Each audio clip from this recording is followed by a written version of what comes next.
Good morning and welcome to week 5. This week we are going to be going over MCCI edits as well as surgery coding.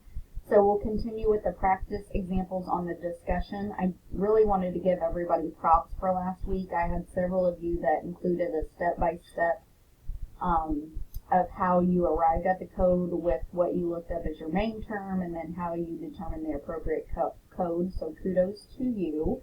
And then we're going to look at some coding scenarios homework.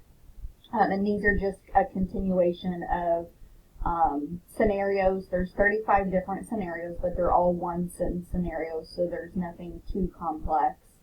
If you do have a question about those scenarios, you can always stop in the middle of the exam and then email. I try to get back within at least 24 to 48 hours, depending on when you're taking it.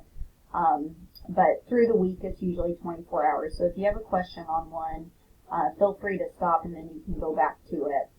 For the portfolio project, we're going to continue with, she's going to have a surgery this week as well as lab services, and you'll be applying MCCI edit knowledge to this week's portfolio project.